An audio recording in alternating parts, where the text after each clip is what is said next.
This game in particular, shall we? We're starting on the third case today. That was a good segue. Thank you very much for coming. We finished The Walking Dead yesterday. It was very cool. I predicted quite a lot of it, but I think that speaks to my genius rather than this game's lack of genius. I think the twist was really cool. I like that. I was expecting it to still be something about nobles. I was really expecting this game to sort of hammer down on nobles the entire time. But so to have the headmaster, well, if you have not played Case 2, have the headmaster be the criminal. Although he was being mind controlled, but to have him be the criminal was interesting. I wonder if like every villain from here on will be mind controlled. I kind of hope they aren't, because I sort of like the sort of balance between nobles and commoners this game was someone sort of commenting on. It was cool you predicted so much. That's good. I'm sure you and the other bloke, was it Toby, were maybe texting each other being like, oh fuck, Smingle figured it out like two hours ago. Well, I didn't know the constructs would be hollow though. I still don't really think the game did a very good job of making sure I understood that they were hollow constructs. Anyway, so we're starting the third case today. The Origins of Horus. I'm expecting we'll get a bunch about the necklace today. I'm hoping that girl doesn't turn up for every single one. Oh, sorry, I was saying this earlier. I'm hoping that she isn't mind controlling every single baddie from now on. I'm hoping that we'll still get some baddies who are, you know, actual murderers. Yes, Toby and I were messaging each other on Discord. Holy shit, you figured that out already. Good stuff. I'm great. Anyway, let's do this. So I'm hoping it won't all be Eris. Is it Eris or something? Tyrion Cuthbert. Oh, a sister? Maybe? Occupation, question mark, question mark, question mark. You don't get paid for that. Wait, oh, if she's a sister or something, maybe she's also Irish. I'm sorry, Tyrion. There were so many things that I wanted to tell you. So many things that I wanted to show you. But I'm afraid that I can't do that now. I need you to be strong now. This world is bleak, merciless, and unforgiving. Oh, she's the mother? But I've seen you. I know how bright that light within you is. Use my eyes. Peer beyond the divine gate as I once did. Use it to reclaim the future. I'm kind of Scottish, actually. Did the eye come from her? That's fun. The progenitor of Horus. That's the title. Also, that's not what the title was called. Preposterous. Completely and utterly preposterous. Angry sad. Is something wrong, Lord Von Sanctus? You filthy rat. You cheated, didn't you? That's right, you're just a cheat and a charlatan. Hello, I'm wiping your nose. Occupation nobleman. That's not an occupation. But keep up the good work. Do you have any evidence to prove that ridiculous claim? I mastered chess before you could even crawl out of whatever rat hole you came from. You would honestly expect anyone to believe that you could defeat me? Honestly, I'm just as disappointed as you are. I was expecting more of a challenge from House Von Sanctus. But I suppose all the gold in the world can't buy you a modicum of skill. Oh, dip! You little upstart, I'll... Von Sanctus's acquaintance clears his throat and gestures subtly to the crowd of spectators. It's an occupation like being a landlord. I suppose? I don't know what a nobleman does? Question mark? Everyone's attention is on him, and you can see the crowd muttering amongst themselves. His undignified behavior probably isn't doing any favors for his public image. Realizing himself, he tries to regain his composure. It's preposterous. He walks away, muttering the word preposterous under his breath a few more times. Preposterous, preposterous. He sounds like he's trying to assure himself more than anything else. Like that statue. So, that was something. Yeah, I knew that he'd get angry, but I didn't expect him to make a scene like that. Well, you did insult him. Not to say that he didn't deserve it. Come on, I love seeing those conceited nobles lose their minds when I beat them. It's half the fun of playing these tournaments. Wow, where's this confidence when we're in the courthouse? Cold cases are different. I have to deal with the real-world elements during a trial, and that includes Prosecutor Steelwind. Prosecutor Steelwind, huh? I wonder if she plays chess. Now there's a thought. I wonder if she'll be willing to play against you sometime. She can't be any worse than these pampered nobles. Anyways, we should celebrate somewhere in town. Even if he was a pushover, you just beat one of the top-ranked chess players in the kingdom. To be honest, you had reservations about returning to the city of Oranax. That's the name of the city? I didn't know that. If you weren't facing one of the 4 pillars, you would never have come back here. I'd rather leave the city as soon as possible. I saw a cafe while you were walking around. The food smelled great. I'd love to go there. Isn't it smelt great? The food smelt? Food smelled? I actually don't know. Is it smelt or smelled? Is it S-M-E-L-T or how they've spelled it here? I don't actually know. I think I might be wrong. We could always go to one of the cafes in the capital. There are plenty of places to choose from there. Trust me, I've traveled around the world. There's nothing better than food from a thriving port city. Alright, I suppose there's no harm in staying a little longer. He does have a point. The city seems livelier than when you last saw them. Have I been here before? See a lot of businesses that weren't here before. They all seem to be very well off. Despite being a port city, Oranax used to look like a ghost town. Has the local nobility been investing in the city? I find that possibility very hard to believe. Man, are there any redeemable nobles that aren't Steelwind? Because she seems okay. You arrive at the cafe that Celeste told you about. As you enter, you're struck by a powerful aroma of freshly baked pastries and coffee. Coffee? Oh fuck, that tea is so good. The scent of the baked goods swirls around you. I can't believe I used to not like tea. Like honey, milk, tea, water. Mwah, delicious. You take a moment to inhale the enticing smells. You have to admit that it's making you very hungry. So, you seek to enter the domain of the Deathbringer songstress. Alright, okay. I like your boob window, miss. Why is it... why? Well, if glory is what you seek, then look no further. You stand before Mosuri Tudor, Dark Lord of the Oranax. As you head further into the cafe, you're approached by a familiar face. She's a familiar face? Oh, good heavens. Merchant is an occupation. Well done. Rika, is that you? Ha! It appears that my reputation precedes me. How good of you two. Wait, you're Tyrion? You're back? Happy. Hi. Why didn't you tell anyone you were back in town? Do you have any idea how worried we've all been? I feel like I chose the wrong voice for her, but we're gonna forge onwards. Do you know each other? Right. Celeste, this is Mosarika Tudor. How do you say this name? Waifus? Listen, I wasn't going to say anything. But you're correct. This new character is a crowd-funded character. Hell yeah, of course they make a waifu. Why would they do anything else? Mosarika. I'm going to call her Moose. Or Rika, that's one of the things. I was friends with her but when I lived here many years ago. Wait, you used to live here? Yeah, Oranax is actually the town where I grew up in. What? Were you in such a hurry to leave before? You came here to eat, right? If you're still hungry, I can bring you some of the best dishes on the house. No, I couldn't possibly. Come on, don't be like that. Age 19, Arcane evocation. Hell yeah. Been years since I've seen you. And you know how good my food is. Okay, but only for a little while. Rika sets the table for the 3 of you and calls over a waiter. Okay, so they're shortening it as well. You all place your orders. Now, tell me everything. I want to know all about what you've been doing since you left. Of course she's like a Chun-Yubu sort of... Welcome to the dark place. I will kill you with my food. I am the fabled one. The one who committeth thine face to memory. You shall not surviveth long, lest you drink mine coffee. Whoa. You know? That sort of thing. Classic character. Present! Noble badge! Well done! What do you think about this, Rika? Speaking about such things would be beneath me. Oh, but she has nothing to say about it. See what I mean? See what I mean? You know what I mean. Celeste McCoy, or Rika's calf. Celeste McCoy. So are you going to introduce us? Right.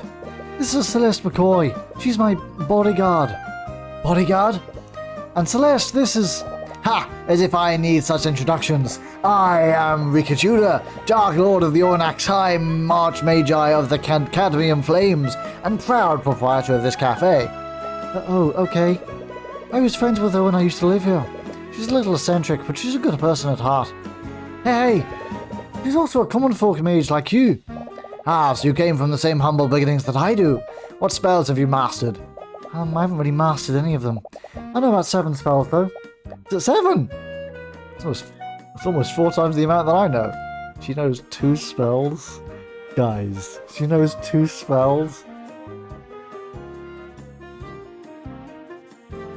I don't know if you can hear that. My dogs have arrived home. I don't think you can. I put a noise gate on my microphone, so... Anyway. She's learned even more spells? She's been picking them up rather quickly. I've been usurped. Fun. Look at you, Mr. Bagshot. You're wearing a suit now, and you even have a bodyguard. Did you get some office job in the big city? Something like that. I'm actually a defense attorney now. A defense attorney? I see. Is that why you left town with that scary lady? Scary lady? Are you talking about Ruby? Mr. Moore adopted me when my mother passed away several years ago. After that, she began training me to become an attorney like her. Wait, you've been studying to be an attorney since you were a kid? Well, I guess that explains why you're so young for a lawyer. Said the 19-year-old mercenary. And there's also an 18-year-old prosecutor. I don't know why everyone in this universe is so young. Well, I suppose you got me there. I'm sorry, milady. You do good things. Are you the owner of this cafe, Rika? You always spoke about opening one when we were kids. Yep, and it's all thanks to the Dracogen Trading Company. I got there in the end. I know how to say the people who, you know, allowed me to make my business. The company's owner invested in my business ideas after trying my food. Because of him, I was able to open up here. Just like I've always dreamed. Thank God I put that brainwashing magic into the food. Dracogen Trading Company? I don't think I've ever heard of them. They're pretty small right now, and they're only operating in Oranax. I hear that they're planning to expand their operations through Wyvengard. But I would have thought that Lord Von Sanctus would have weeded out any competition. After all, he owns one of the largest businesses in the kingdom. Lord Von Sanctus, isn't he the pompous noble that I beat in chess tournament this morning? Wait, that was you? I didn't even know he was a businessman. It said his occupation was nobleman, and that's not an occupation. I thought businessman was an occupation, but clearly I was wrong. Because fucking nobleman's an occupation in this bloody place. Just like student is apparently an occupation. I'm fucking livid about this shit, man. Anyway, Lord Von Sanctus Industries invented those arcane constructs that we saw at the Imperial Academy. Oh, cool. How do you not know about these things? You practically fight against nobles for a living. Maybe you should start reading more about national politics. Nah, who gives a shit? Is it just me, or does the city look less depressing than before? Oh right, you left the city before the new merchants appeared. New merchants, like from the Merchants Guild? Yeah, the Dracogen Trading Company was one of the first ones. They started operating here and bought the Arcane Refinery a few years ago. After that, merchants from all over Wyvengard started coming here. Well, being based in a port city would definitely give them an edge. And their presence has really helped the city's economy. They are owned by the nobility, and they pay their employees a lot more than Von Sanctus does.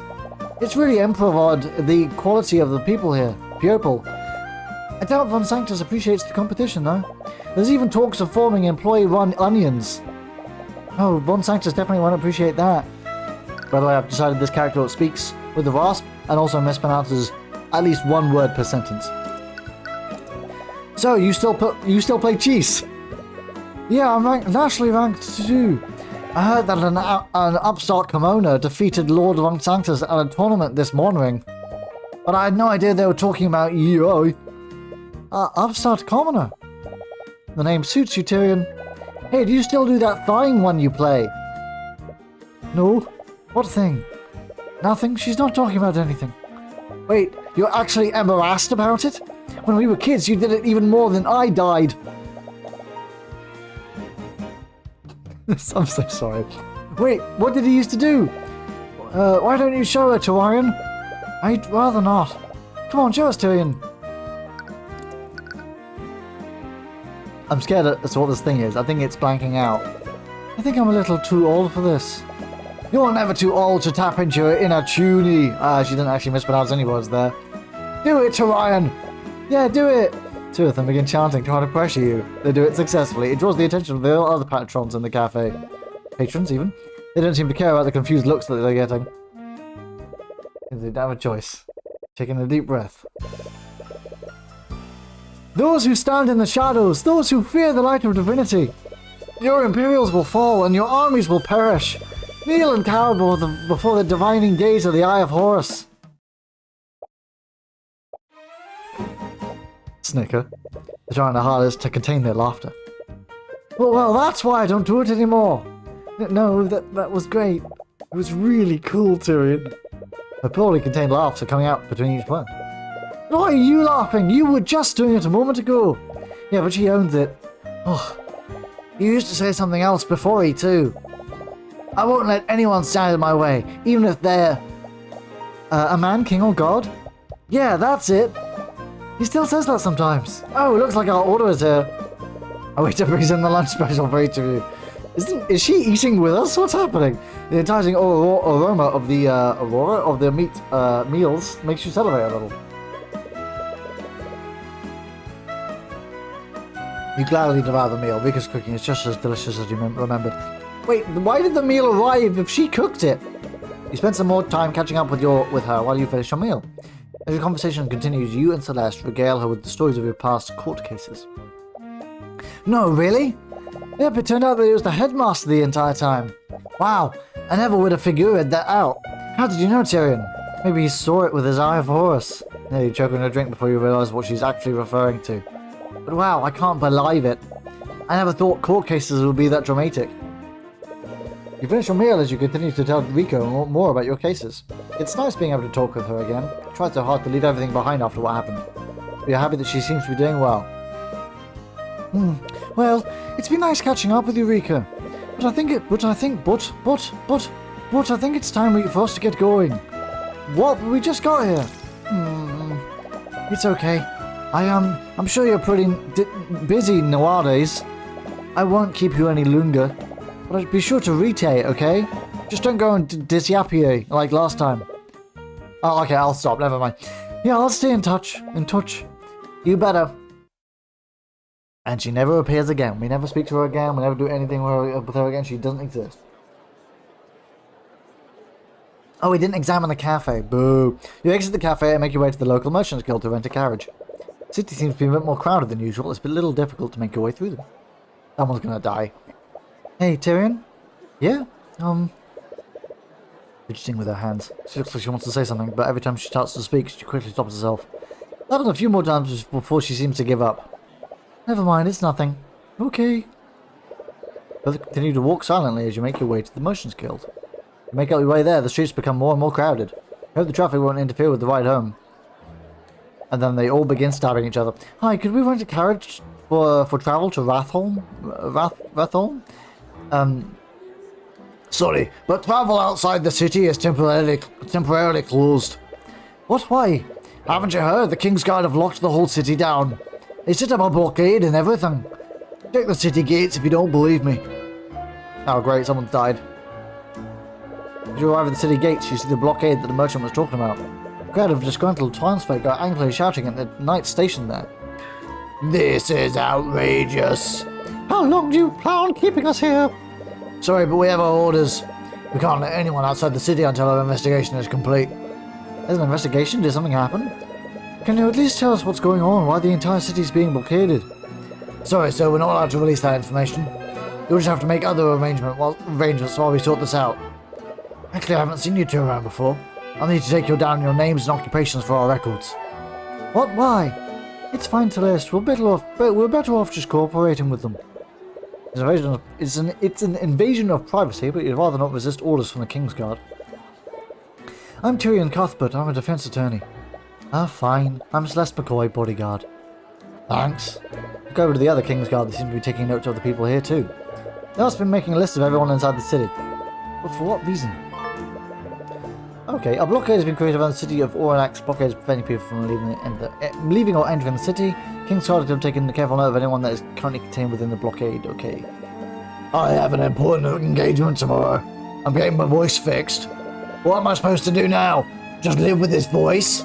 This can't possibly be legal. I sound like Mickey Mouse. The townsfolk continue shouting at the knights. It's clear they won't be budging anytime soon. And they also don't have eyes, so no one knows where to look. What should we do now? Notice that it's starting to get late. We don't know how long the city will be blockaded. We should find a place to stay overnight just in case. How about we go back to that place we just were at. You walk into the neighboring tavern and see it's absolutely crowded with patrons. Looks like everyone else had the same idea. Hey, welcome to Aegwin Tavern. What can I do for you? I sound just like the other guy who had the exact same portrait as me. Could we get two rooms for the night? Sorry, I can't even spare one room. We're completely full with a blockade and all. Wait, let me take care of this. Takes a large patch of gold and pops on the innkeeper's desk. Well, would you look at that? One of our rooms just opened up. Only one? Hey, the entire city's locked down. Even with your gold, that's the best I can do for you. What, embarrassed to share a room with me, Tyrion? No, it's just... Realize that she's just teasing you like she usually does. Best not to give it any mind. Well, it's better than nothing. Alright. No wonder the screen just faded to black. So how should we... Oh, I was just kidding before. You can have the bed. I'll just sleep on the floor. But what? I can't just let you... Please, we may both be commoners, but you actually live a cushy life in the city. I'm a mercenary. I've lived on the road for years. I sleep like this all the time. She's got you there.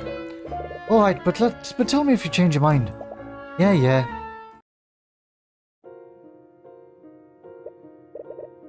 Ooh, hold on, let me finish my tea.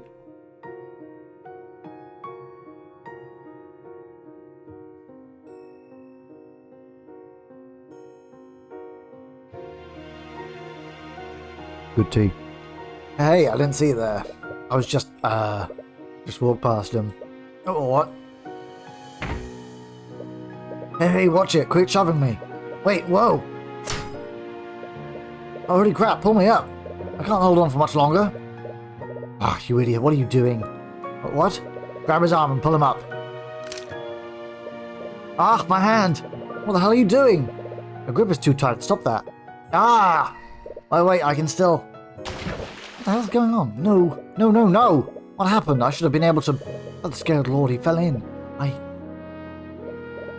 No, I can use this. That's right. I can still make this look like it was all his fault. Okay. I think a murder just happened, but also... Someone... fell in... Okay, cool. Alright, good stuff. Let's do this. You find yourself falling into a nightmare. Tyrion, I'm so sorry. I can't believe they made you watch. Are you okay? Right, of course not. Are you going to keep fighting them? Your voice is quiet. Your question barely comes out as a whisper. What? Are you going to keep fighting the nobility? I don't know if I can anymore. Today, they showed me what they're truly capable of. I was naive. I thought that the truth would prevail, but... I'm only one person. I can't do this alone anymore. So you're just going to give up? I just realized Tyrion is 10 here. You're the only one who can fight against them. If you're just going to give up, then was my mother's death truly pointless? I'm sorry. I'm 36, so I sound slightly better. Teach me how to be like you. What? You said that you can't do this alone anymore, right? So teach me how to be a defense attorney. I can help you. We can fight them together. Tyrion is just a child. I can't just... Miss Tamora, please. Oh, I don't have anything left. Please just take me away from here.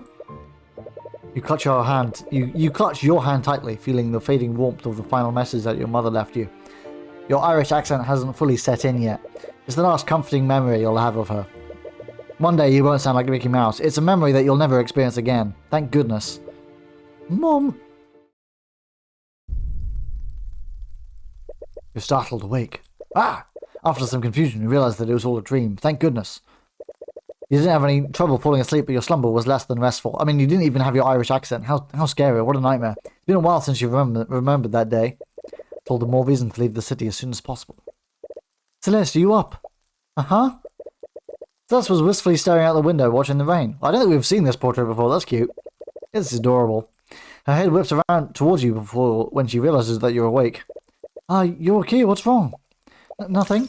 It's nothing. He wasn't awake, was he? Yes, he sort of wasn't. Question mark. Happy and scared.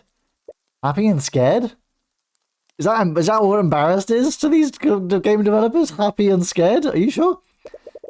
She doesn't seem keen on sharing. It's best not to pry. Anyways, do you know if the city is still under lockdown? I haven't checked up yet. I was waiting for you to wake up. Maybe she was saying some embarrassing things. Oh, it's raining. Yay! You go outside and check the city gates. Blockade still hasn't disappeared. In fact, it looks like it's been fortified with even more knights. They're just stacked up like bricks, lying on top of each other. Don't know what I'm on about. Looks like we can't leave yet. They've even doubled down on the guards. What's going on here? Oh, to Tyrion. You spot Rika in the distance as she calls out to you. As soon as she sees you, she breaks out into a full sprint towards you. She looks exhausted, as she'd been looking for you in the rain. Tyrion, it's terrible! There was an accident at the Arcane refinery last night. One of my friends who worked there, he fell into a vat of chemicals. He's dead. Oh, Rika, I'm so sorry. Is there anything I can do? Lord Von Sanctus is blaming the Dracogen Trading Company. He's trying to charge the owner with criminal negligence. As the lord of this region, Von Sanctus would have the leverage in a legal battle like this. Must be using this accident as an opportunity to oust Dracogen from his territory. Tyrion, you're a lawyer, aren't you? Can you help them? I don't think I can. But what? But Rika, I specialize in homicide cases, and most of my clients are mages who have been charged with murder. I've never even tried a case like this before. There isn't any magic involved, and there's no killer. Don't worry, I'm sure that the Dracogen Trading Company knows plenty of qualified attorneys who can help. I'm not so sure about that. Think about it. A lord from one of those 4 pillar families is pressing those charges. Do you honestly think anyone else will try to fight them on this? There's a point. There aren't many attorneys who will go against the nobility under any circumstances. The only one who will do that are you and Mr. Moore. Alright, I'll see what I can do. Really? Please don't get your hopes up. I have very little information to work with right now. And to be perfectly honest, I'm really out of my element. That's okay, I'm sure Mr. Dracogen will take any help he can get. Mr. Dracogen. He's the owner of the Dracogen Trading Company. He should be at the old Arcane refinery right now. Must be the scene of the accident too. Probably be best to start your investigation there. I've been away from the shop for too long, so I can't come with you. Stop by the cafe if there's anything I can do to help. Alright. Bye.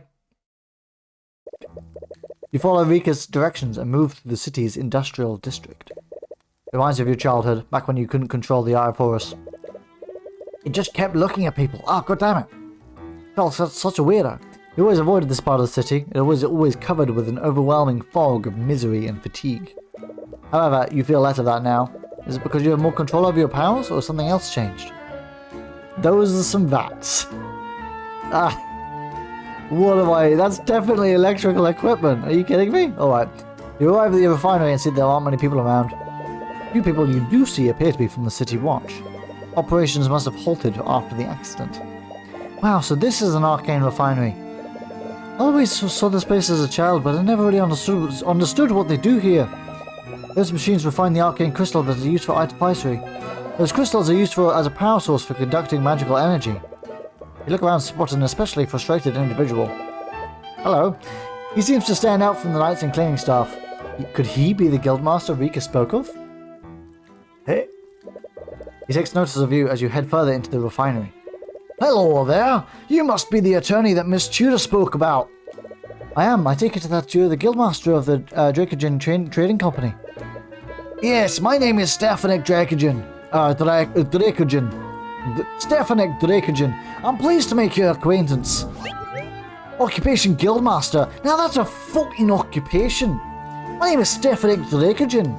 It's not really a name you can very easily say in Scottish, but I'll do my best. Dracogen is the other crowdfunded character in this case. Really? Dang, there's 2 in one case? Hell yeah. And he's the, basically, essentially the accused? That's fun. I really appreciate you taking your aid in this matter. I'm gonna hate myself for this choice, but we're going with it. I already told Rika this, but I've never tried a civil case before. I would need to learn more about what happened before I can decide whether or not I can represent you. I'm honestly not sure how much help I can be. Well, there isn't a single attorney in Ornax that will represent me, so I'll accept whatever help I can get. So that's right, all the attorneys are too afraid to stand against Lord Von Sanctus. Where should we start though? This case is probably different from the homicides that we're used to. Homicide or not, the case revolves around wrongful death. If I did represent Dracogen, I would need to prove that he wasn't at fault for the accident. To do that, we should probably find out by starting exactly how and why the accident occurred. We should also question the witnesses who saw the victim when it happened. And it wouldn't hurt to take a look at the scene of the accident either.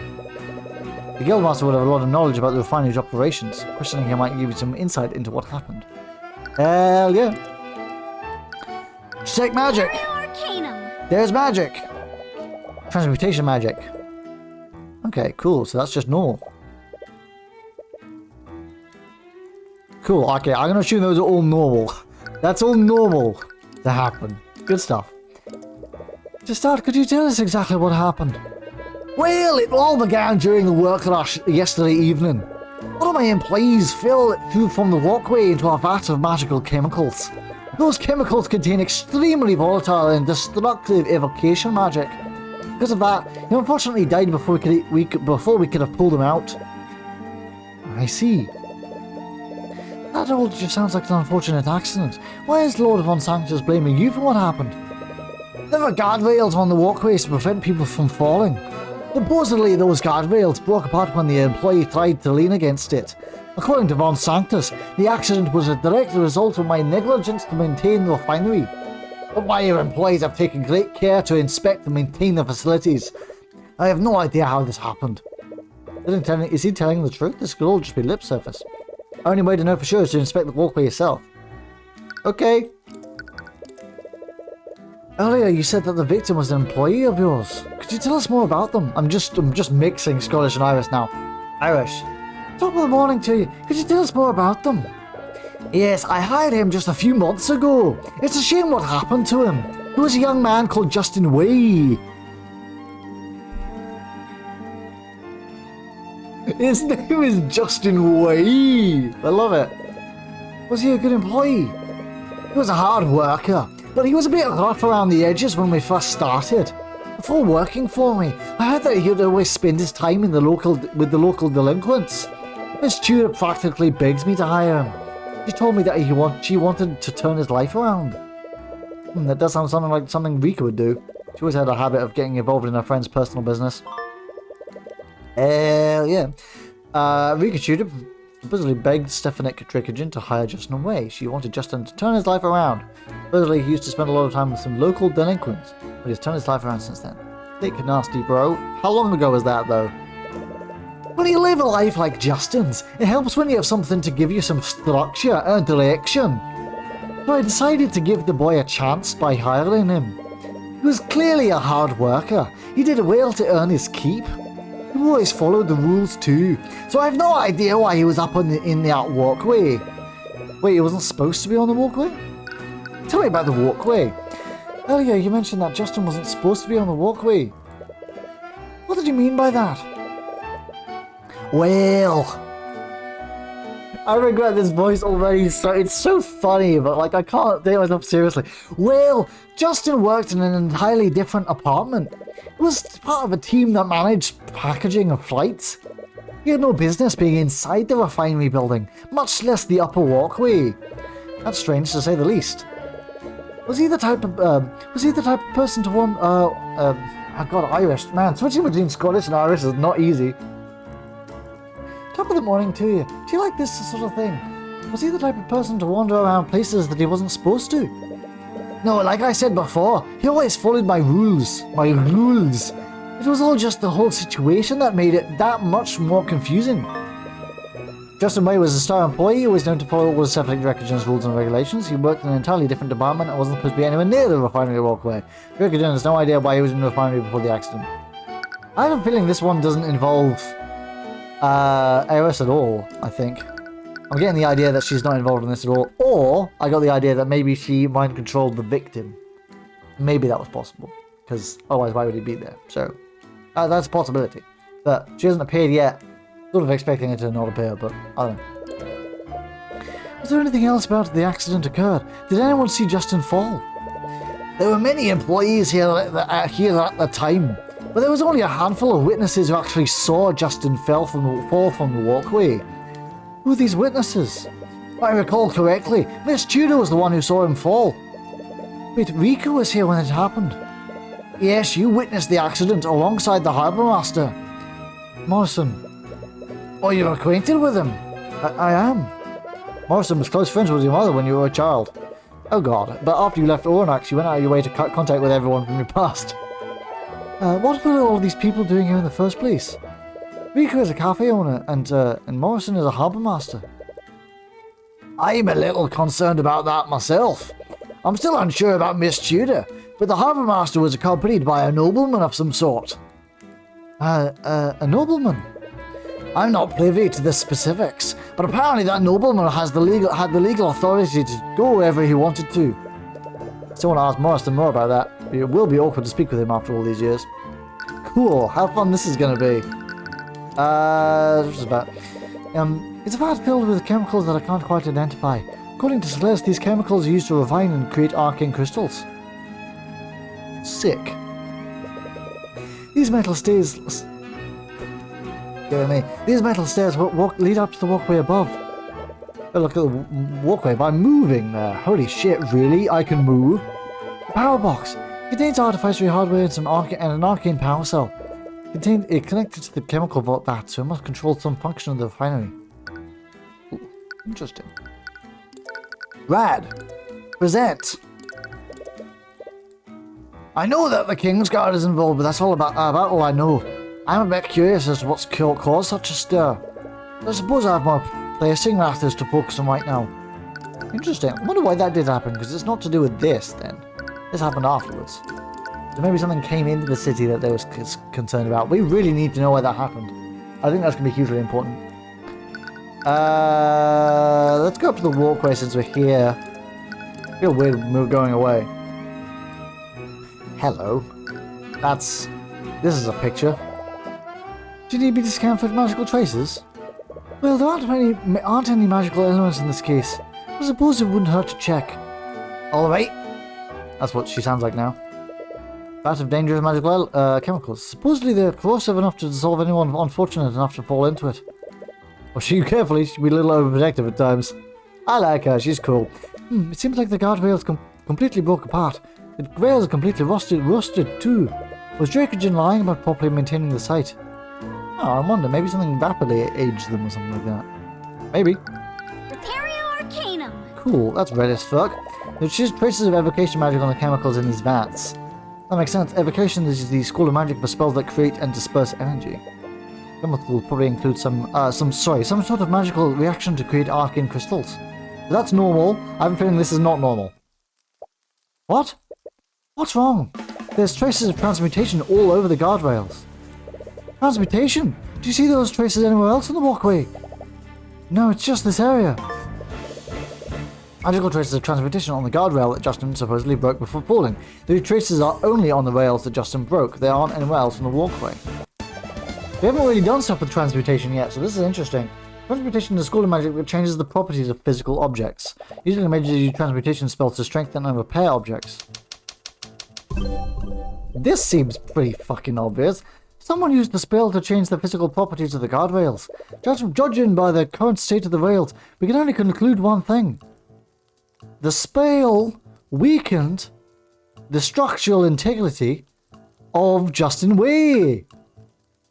The guardrails. Right. Someone used a transmutation spell to weaken the guardrails. Afterwards, the guardrails are so weak that Justin accidentally broke them. And only these guardrails were weakened. The sabotaged rails were right next to this vat of corrosive chemicals too. There was the clear intention behind the actions of this unknown mage. Judging by what happened, that intention can only be one thing. The unknown mage wanted Steph and Nick to fall. Oh no, it was Justin. Someone to fall into the vat. Whoever sabotaged the guardrail wanted someone to fall into the vat. Why else would they only target those specific guardrails? But why? Who would do this? You feel a fist clenching tightly. Someone committed murder using magic here, and whoever did this had the gall to try to cover it up. Did Tyrion? You won't forgive whoever did this. When you threw them, you'll make them feel a fraction of the misery that your mother... Tyrion? What? Are you okay? Oh, right. Sorry. Anyways, if it weren't for your detect magic, everyone would have written this off as an accident. Magical traces are only detectable for 48 hours after the cage masts a spell. That means whoever cast the transmutation spell did so recently. Right. Cool. I mean, not cool, but, you know, interesting. I love that. Fills me with joy. I swear there was something for me to look at there, but I guess not. Right, so we've been there, well, we've only been to one of these places. Harbour Square! Let's go to the harbour next, we haven't been here yet. You arrive at the harbour in search of Morrison, the harbour master. However, you notice a large concentration of knights in the shipping area. Notably, the Arcane Inquisition is among them. You spot Commander White and Prosecutor Steelwind coordinating the knights there. I wonder what those two are doing here. The knights at the blockade said they were investigating something. There must be magic involved if the Inquisition is here. Do you think this has anything to do with what happened to Justin? I doubt it. We didn't see any Inquisition knights at the refinery. It must just be a coincidence. You're probably right. And I'm kind of curious about what the Inquisition is investigating. This has nothing to do with our case. It'd be best to leave them to their business. Alright. Or are you there? You'd best clear out. The knights have closed the harbour. Morrison? No, let's change his voice. I don't know what to change his voice to. Huh? Do I know you? Wait, Cuthbert, is that you? I'm fucking Scottish as well. Everyone's Scottish in this. No, he can't be Scottish as well. Milady. No, I shouldn't make him a pirate. What do I do for him? He's got a red nose. Maybe I should just be like, hi. I hear from little Masariki and you were back in town. What can I do for you? We heard that you were at the refinery yesterday. What we heard you witnessed the accident. I wanted to ask you some questions about what you saw. Right. Masariki mentioned that you're an attorney now. He's 64? What? I just hope you're not hanging over that business with your mother. Sorry, I guess it's none of my business. Anyways, I'll tell you what you need. That's his voice, that's what I'm going with. Nah, I'll change it again, god damn it, I can't decide on a voice for this guy. Ads, do you have any suggestions? Drikajin told us what you witnessed that accident. It's quite a change in voice. I don't like it. It's too nasally. He feels like he needs a gruff or something. He's got chest hairs, for goodness sake. He can't sound like that. I mean, it is raining. He might have a cold. Should I do this a similar voice to that I did with the sleepy cleaner from the last case? I don't really want to reuse it. I think pirate makes sense. It was a horrible thing what happened. No one deserved what happened to that poor lad. Could you tell us what you saw? Well, I was showing a pirate patron around town, and for some reason, he really wanted to look at the refinery. Something about checking out the local art of fishery. He must mean artificery. Anyways, he was looking at the machinery. Then suddenly, Mosarika come running towards us. She was trying to tell us something, but the damn machines were too loud for us to hear her. After a while, she just pointed at the walkway, and we saw a horrible sight. We saw someone fall into the vat. By the time we could get them to stop the machines, it was too late. That matches up with what you know so far. What was Riku even doing there? He should have still been running the cafe at the time of the accident. And the patron who was visiting the factory, did they also witness the accident? I wonder if someone was disguised as Rika, because I feel like Rika would have mentioned that happened when we saw her. Maybe? Cool, okay. I think this voice is going well. Thank you for the suggestion, even though I suggested it earlier, but just backed down like an idiot. There are several crates containing all kinds of goods. There must be the merchandise of the local businesses. It's a modest ship. They're probably used by some local businesses to transport goods by sea. Can't help but feel nostalgic seeing these ships. I used to travel by sea all the time when I was traveling the world. Probably my favorite part. That does sound pretty nice. I'd like to try riding one day. Are you sure that you get motion sick pretty easily? Sailing on a ship might kill you. There's a point there. Is there anything else? Sails? Ooh, houses line the edges of the harbour. When I was a kid, all I was dreamed of saving up enough money to buy my own house on the harbour front. Well, you have a job as an attorney now, you can always move back here. No, if possible, I never want to return to this city again. Oh. There's no magic here, copy that, hello. Could you tell us how Justin fell off the walkway? Was it because the guardrail broke under his weight? Yeah, he did. But it was a little strange. The guardrail was made out of metal, yeah? Sorry, I'm just doing like an older version of Irish. But the way it broke, You would have thought that it was made out of cardboard. He barely leaned on it. It just broke apart. Even a poorly maintained guardrail shouldn't have broken that easily. Sticky Spirit, hey, thank you so much for coming. I hope you're having a good day. Did someone really use transmutation magic to sabotage it? If so, that possibility could clear Drake and Jim's name. But presenting the possibility of a magical crime might just complicate things. You should just present it. You mentioned that you were escorting a patron when the accident happened. Who was he? Did he witness the accident too? Aye, he was right there with me and Rika who was trying to get our attention. It'd be hard to miss it when the commotion she was making. As for who he was, he said his name was Aster. Aster, you don't know anyone by that name. But why does that name sound familiar? Do we know an Aster? I don't remember an Aster. Do you know what his surname was? No, the lad was really secretive with his last name for some reason. That means he must have had a recognizable name then. Is he a noble from a well-known house? I swear we know an Aster. I think it is like an Aster von Sanctus or something. Damn it, I recognize the name. God, if only I was playing this game through in one sitting. On the night of the accident, Musri Kachuda frantically approached Noah Morrison and a man named Aster. He tried to tell him something, however, they couldn't hear over the noise produced by the front machines. They noticed that Musrika was pointing at the walkway, so they looked there, and they saw a figure lean on the guardrail and break it. The figure fell into the walkway into the vat of corrosive chemicals. So there were 4 people there. Morrison, Rika, quote unquote, Aster, who I think we know, and a man who is now dead. A man who is now a puddle. A man who is now a part of a crystal someone will one day use to make magic happen. Surely they're going to empty that vat, right? And be like, well, we can't really sell these bones. So, I think someone mentioned Aster in the previous case. Damn it, really? Oh wait, Aster was the fucking prince, wasn't he? Wasn't Aster the prince?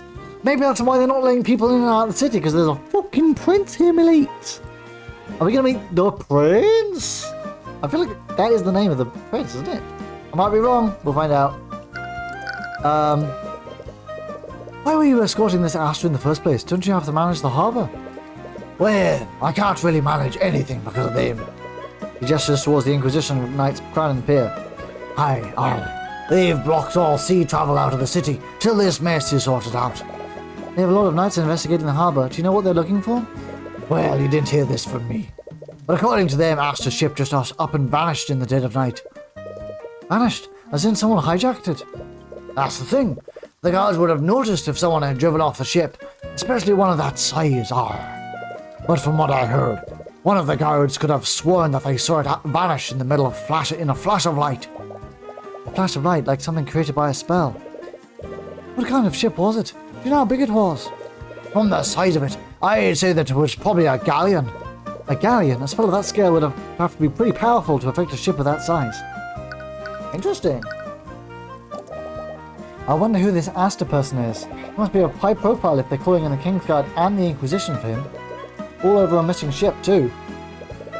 You spent some time with him, am I correct, Morrison? Did he tell you where he was staying? I remember right. He was staying at the local inn near the town square. Wait, that's the tavern we were staying at.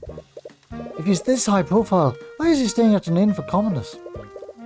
No idea. He's an eccentric one for sure. Wherever he is, he also witnessed the accident. You definitely want to speak with him. If he's a noble, there's a chance that he's the mage that sabotaged the guardrail. Ooh, maybe. Back to the tavern we go? Or should we go somewhere else first? Go to the square. Cool. Hello. It's a statue of some kind of devil.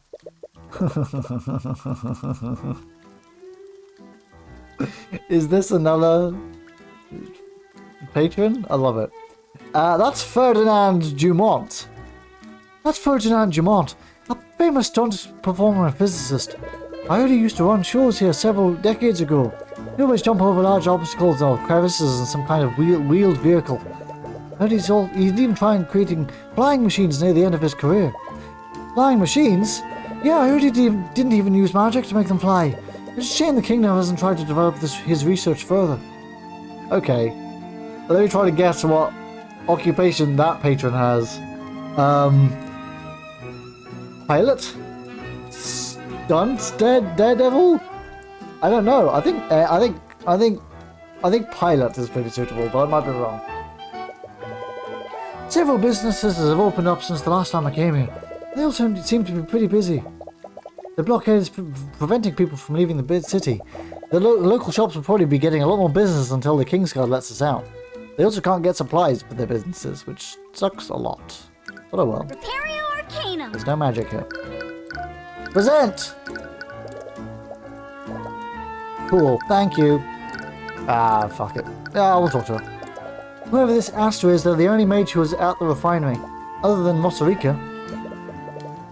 You're seriously not suspecting Rico, are you? I don't know, Tyrion. After that mess with Vedman, I'm not trusting anyone in these cases anymore. That's fair. Let's objectively examine every possibility. I mean, yeah, it's fair. Where should we go next? Morrison mentioned that there was someone named Astra when he witnessed the accident. Whoever this Astra is, might have something that Morrison missed. Cool. Okay, this is just telling us where to go next. I appreciate that in a game like this.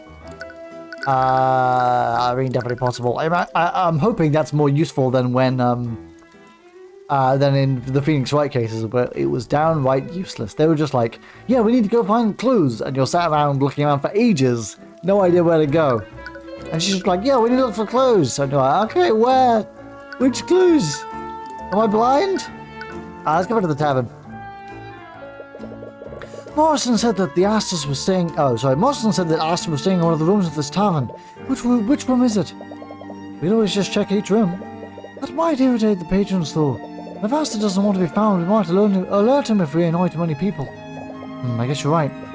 The family owns a tavern, right? If you had to put a VIP somewhere, which room would you choose? I guess it would probably be the one at the end of the hallway. That's the one I use at the family's tavern. Oh yeah, that's true. Alright.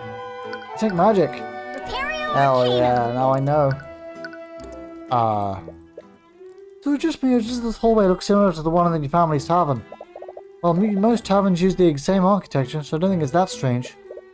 No, but it looks exactly like the McCoy Tavern. It's uncanny.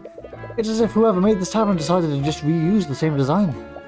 Hey, making unique designs is difficult, Tyrion, and it costs money. Do you really think developers should be spending resources on a location that you only see once? This is a pretty meta joke. I don't know, it just seems kind of lazy. But if it bothers you so much, why don't you pay for the assets required to make a new one?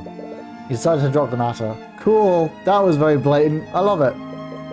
According to Celeste's intuition, the innkeeper would probably have given Asta this room. You approach the door and firmly knock on it. Hello? Someone does come to answer the door, but they only open the door a fraction of the way. The crack in the door is less than an inch wide. You can't get wide. You can't get a look at the person's face. I'm terribly sorry, but if your business isn't urgent, I'd like to be left alone. Sorry if I'm intruding, but are you Asta? My name is Tyrion Cuthbert. I'm the defense attorney of Stefanik Dracogen. From what I've heard, you witnessed the accident at the refinery yesterday. I was wondering if I could ask you a few questions about what you saw. Upon hearing your name, the man fully opens the door, and you're finally able to get a good look at him. He does not look like a bit, even a little bit like the voice I gave him. He definitely stands out from the other patrons of the inn. He must be the quite wealthy patron that you're looking for. He doesn't have eyes, though, so he might just be an NPC. Tyrion Cuthbert, the protege of the infamous Ruby Tamora. So you know who I am? I do. I know you very well. I'm your biggest fan. Never mind, my voice is perfect. What? I can't believe it. The infamous Tyrion Cuthbert is standing right in front of my tavern room. What? I've read all about your feats, Mr. Cuthbert. You successfully indicted the head of House Pierce. You didn't think twice about confronting the inheritor of House Freyja. And in the end, you even defeated Lord Von Sactus in the chess tournament yesterday. I'm so lost right now. And you must be Celeste McCoy, Tyrion's first client, and the Crimson Demon of the Eastern Kingdoms. How did you find out about that name? The Crimson what? Don't ask. Anyways, if you are Asta, does that mean that you witnessed the accident with the Harbour Master yesterday? Yes, I did. Are you going to interrogate me about what I saw? I'll answer whatever questions you have. You've never met a witness that has been this eager to cooperate. Hopefully this doesn't mean he won't hide any details about what he saw. And then he disappeared. Hello. You clearly know who I am, but I'm still unsure about who you are, Asta. Oh, my apologies, but I'm preferring to keep my full identity hidden for now. He's within his right to do so, but you can't help but feel a little suspicious. In any case, what is your business in Ornax? I was accompanying a ship transporting goods to Lord Von Sanctus. The same ship that was magically stolen. I'm surprised you found out about that. The King's Guard have been trying their best to keep that information hidden. I suppose I shouldn't expect anything less from you, Mr. Cuthbert. Flattery will get him nowhere. What was on that ship? Must be pretty valuable to be worth stealing. I doubt there's anything on that ship worth drawing the ire of the entire kingdom. The truth is, during the time that my ship was stolen, I was supposed to be on it. I see. The theft of the ship might have actually been an attempt to kidnap you. That's my current theory, anyway. It wouldn't make any sense otherwise. He seems awfully calm about this. No, he doesn't. According to Morrison, you were also in the refinery that night. Did you witness the moment the victim fell into the vat? I did. Could you tell us exactly what you saw? Every detail you can remember could be important. Well, it all began when I was visiting the refinery with the harbour master. I was inspecting the refinery's machines when a girl frantically ran towards us. She was hysterical. It looked like she was trying to tell us something, but we couldn't hear her over the noise of the machines. Then when she realized that we couldn't hear her, she simply pointed at the walkway. That's when we saw Justin Way fall off of it and into the vat. This next question is very important. Did you see the victim break the guardrail by leaning on it? Yes, he broke the guardrail before he fell. His testimony matches exactly with what Morrison saw. Cool. The way he fell was very strange, though. Strange, what could he mean by that? Strange as in he fell forwards? He did a backflip? You mentioned the way that the victim fell was strange. Did you feel like the guardrail broke too easily? Why, yes. How did you know? It matches with the statement that the harbour master gave us. You don't want to reveal the traces of transportation that you found on the walkway, at least not yet. But yes, the guardrail broke the moment that Justin leaned on it, and his body was extremely limp when falling too. His body was limp. Normally when falling from a great height, one would flail their arms, yes. At least that's what I would do. I'm a professional stuntman. But when I saw him falling, he wasn't moving at all. He wasn't moving. Did you see the expression on his face? He might have been unconscious. I'm afraid I couldn't see anything on his face. It was much too dark to make out his features. Wait, you didn't actually see his face? How did you know it was actually him that fell in? Well, who else could it have been? No one else had been reported missing. They also found the remnants of Justin's body in the vat. It was definitely him that fell in. That's true, you don't have much reason to believe that Justin might still be alive. Interesting. It was just really dark then? Traces of transmutation magic at the crime scene. It appears that Astra is quite the high-profile individual. Probably a mage, and aside from Rika, he's probably the only other mage at the refinery that night. If you ask him outright, you might be able to see something incarnating through the Eye of Horus. Astra, we'll respect your privacy if you don't want to tell us who you are. But could you at least answer one question for me? I can make no promises, but I'll do my best to tell you what I can. Are you a mage? No, is that all? Yes, I am a mage, and I'm quite the practiced one at that. You see, Celeste cast Detect Magic to look at the scene of the accident, and we found traces of transmutation magic at the crime scene. Namely on the guardrail that Justin fell through. Oh, what? Aye. Here it is. I can't believe it! What? Are you telling me that mage used transmutation magic to weaken the rails? Wait, does that mean there was actually a murder made to look like an accident? Like something out of the reports I've read about him. You don't see anything incriminating, and you can see his thoughts clearly. Feelings of happiness are a bit off-putting, though. And you ask me if I was a mage, does that mean I'm a potential suspect? This is the greatest thing to ever happen to me! First of all, you've met someone that's happy to be suspected of murder. Well, sorry, it's not what I mean to be getting so excited about something this serious. It's like something I'd run out of a mystery novel. Not the reason you were expecting. Anyway, nevertheless, it doesn't look like there were any incriminating thoughts in his mind. All of the emotions here emanating were positive. There wasn't a drop of fear in there. What could this mean? Either way, it looks like you found out everything you can from Master. You should move somewhere else. But what if I want to talk to this man more? Present! What if I love this man? What can you tell me about this, Asta? Sorry, I'd love to help you, but I can't say much about that. Alright, what is this?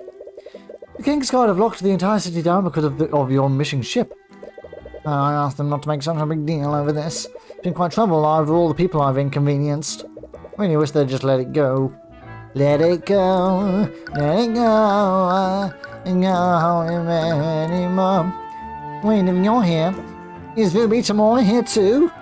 She isn't. I originally only came here for the chess tournament. Didn't expect to be working a case while I was here. In truth, you want to leave the city as soon as possible. Oh, I didn't have anything else to say there. Here we go. Okay, never mind. What about Sanctus? Nope. What about the Harbour Master? Why was the Harbour Master showing you around anyway? Never mind. Okay. I give up. Cafe. Tyrion, you're back. Did you talk to Mr. Dracogen? I did.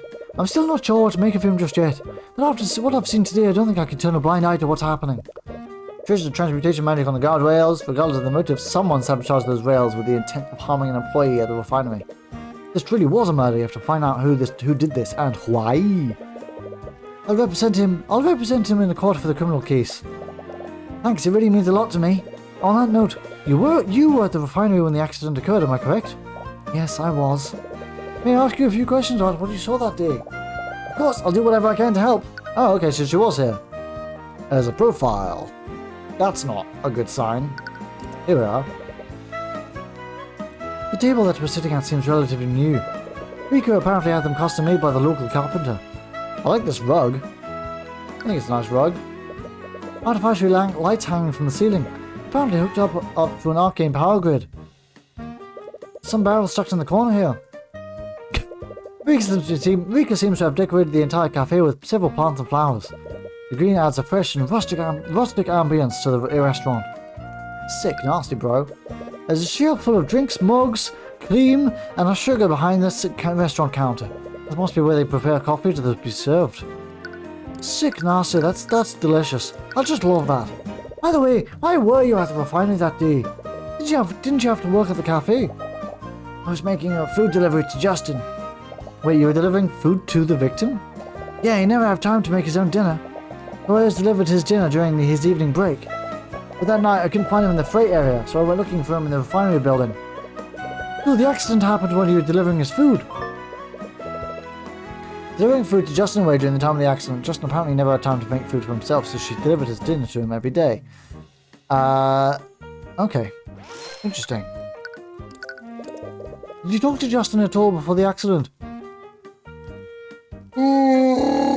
Sorry, I made a bit of a Wookiee noise there. I did. When I finally found him in the refinery building, he seemed busy. He told me to leave his food in the break room. He was busy, but according to Dracogen, he would never have been in the refinery building in the first place. Did he say that what he was busy with? He said that he had a meeting scheduled with Mr. Dracogen. That can't be true though. Dracogen didn't mention anything about this. Unless...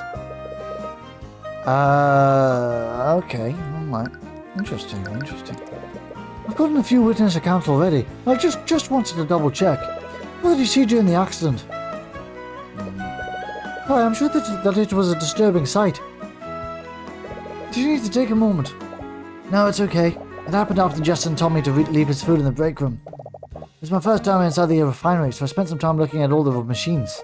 That's when I suddenly heard a strange sound from the walkway. When I looked to see what it was, I saw Justin fall from there. I tried to find someone to help him, but no one could hear me because of how loud the machines were.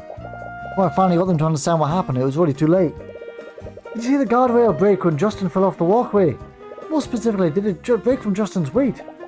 I'm honestly not sure. I was too busy trying to find help. Okay, alright. Matching witness accounts from Asta and Morrison saw the guardrail break, and Rika also confirmed that would be helpful. After you suppose Asta and Morrison's statements will have to suffice. A lot less detailed than Asta and Morrison's, but she did see Justin before the accident. I have no idea why Justin was on the walkway in the first place. According to Rika, he said that he had a meeting scheduled with Dracogen. This doesn't match with what Dracogen told you. Either Justin or Dracogen must be lying in that case. You met Dracogen already, but you still have no idea what kind of person Justin was. Perhaps Rika could continue more. That was a long monologue. You should tell us more about the victim. What kind of person was he? He was a good person. He fell in with a bad crowd a few years ago, but he was starting to turn his life around. I saw how much he was trying to change, so I asked Mr. Jacobson to give him a job. Really wanted to help him change his life for the better. This job had just ended up killing him. You can't blame yourself for this. No one could have known that this would happen. I guess you're right. Hard not to think about, though. Was he the type of person to go places where he wasn't supposed to be? No, not anymore. Not anymore? He really wanted to make a good impression on Mr. Jacobson. He also talks about following the rules. He even got mad at me a few times when I accidentally broke Jacobson's protocols. Why, that matches up with what Jacobson said. But maybe he was falling back on his old habits. Perhaps Rika could tell you more about what he was like before he turned his life around. Interesting. Whew. Damn, I'm really sorry. I think I need to go get like a cola or something like that. I'll get it in a second. You mentioned that Justin fell in with a bad crowd before. I've also heard that he used to hang out with a band of local delinquents. Could you tell us more about them? What? Rika, this information could could help us with their investigation. I need to speak with the other people who knew him. Hold on. Do you know where I can find his delinquent friends? I should keep quiet. It might make him mad. Oh no. I'm sorry, I don't really know him that well. Are you hiding something from me? Oh, what? Of course not.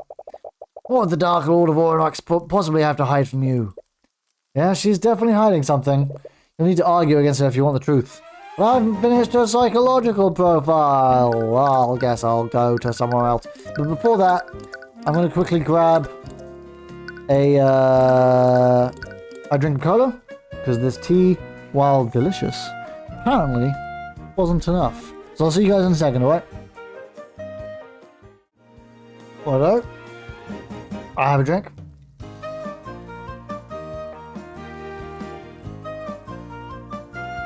A nice healthy cola. One of my 5 a day. But I love it. Right. Oh, ads and Sticky Spirit if you're still listening. I've been thinking of commissioning my sister for some more emoticons. Very quickly. And I remember that we used to use a...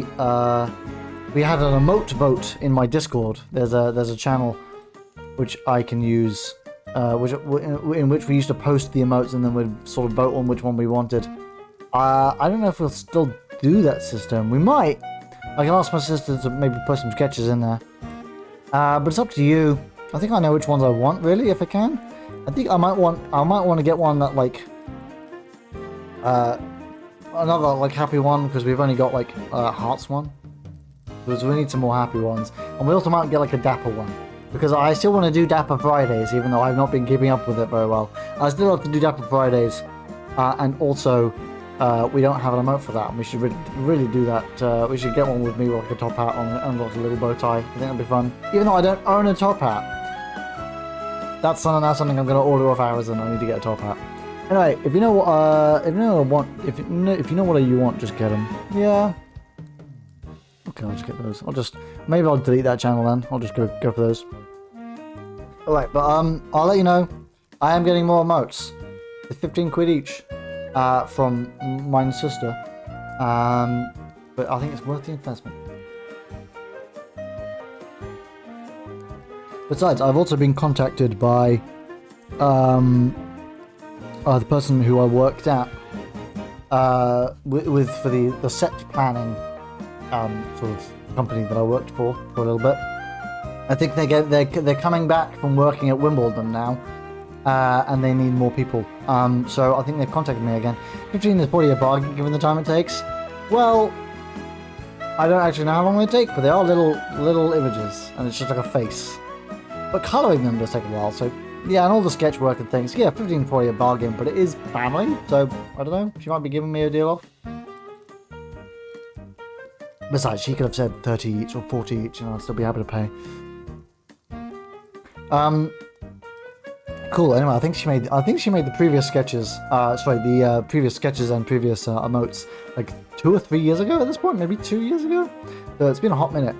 Anyway, let's get back to this. So let's go to the refinery. I hope you guys are looking forward to that. I want to make sure there are plenty of emotes, and I'm afraid I'm probably gonna stick quite a few of them in the subscription bit, just because people need more of a reason to subscribe. There's so little incentive to do so. Although I suppose I don't really mind. Maybe I'll put like half and half in, because I think I've got 2 for free and 2 in subscribe. So anyway, yeah. So I might be, yes. Thanks, ads. There certainly will be days where I have to go work at the set design place, but that's, what time of day is that? That was like 7 in the morning till 4, I think, 4:30. That definitely gives me enough time to relax before we start the stream. So I don't think streams will be ending, although they might have to. They might shift a little bit, but I don't think so. Anyway, let's keep going. Let's present. Let's present this. Oh, really? Can't we ask him about the meeting?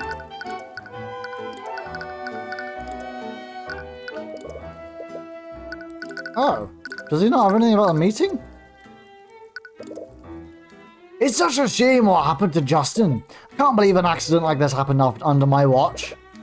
Seems sincere, but you're still a little skeptical of him. Alright. Do I really not have anything to present to him? Okay. That's surprising. I guess we'll finish your psychological profile if we can.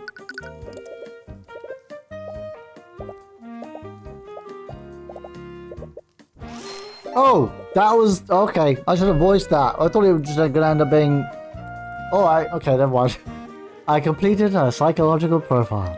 Good job, me. Again, thank God I read all that information out. Argument. It appears to be hiding something from you. She clearly knows about the bad crowd that Justin fell in with, but she's hiding who they are and where you can find them. Let's do this. Let's fuck her up. Let's use a gun. Rika, you know about Justin's friends, don't you? Just be honest with me. I'm not hiding anything. I really don't know that much about him. Wasn't that close to Justin Way? I don't believe you. I may have delivered his food, but he was just a customer to me.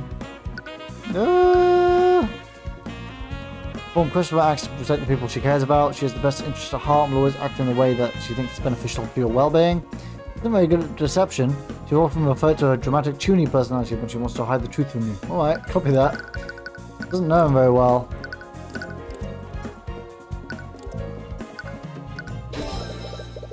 I might have believed that you delivered his food because he was a good customer. But that wasn't all you did for him. You said that you were trying to turn his life around. And you begged Dracogen to set him up with a job. And you wouldn't do that for a customer that you barely knew. It sounds like a punch on the stomach. Well, that still proves nothing. I am Master Rikachuda, High Archmage of the Academy in Flame. It is so hard to believe that I took pity on a stranger. I only have to be a generous person.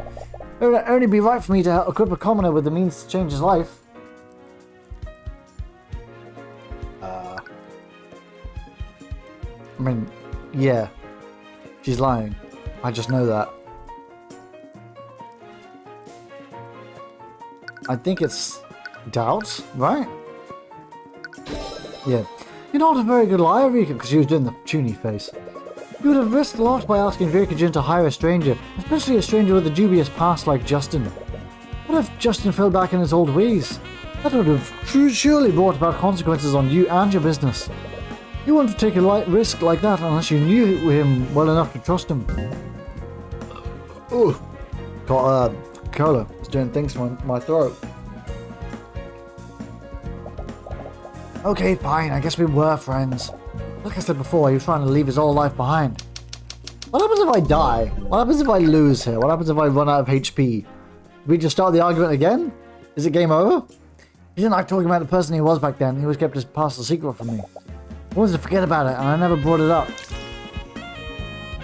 It's sort of true. We knew each other for years before he told me about it. Emotion, no. Contradict thoughts to the eye. Yeah, it's eye. I doubt that, Rika.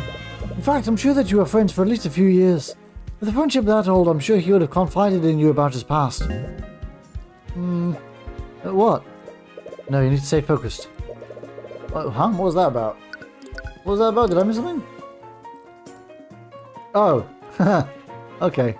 She doesn't. Alright. Rika, I don't know why you thought you had to lie about this. I need to talk to Justin's former friends. Is that really necessary? Yes. I need to know why he was behaving so strangely before the accident. His friends might know something about him that you and Dracogen don't. That doesn't make any sense. I think you're just overthinking this, Tyrion. Yeah, it was. You...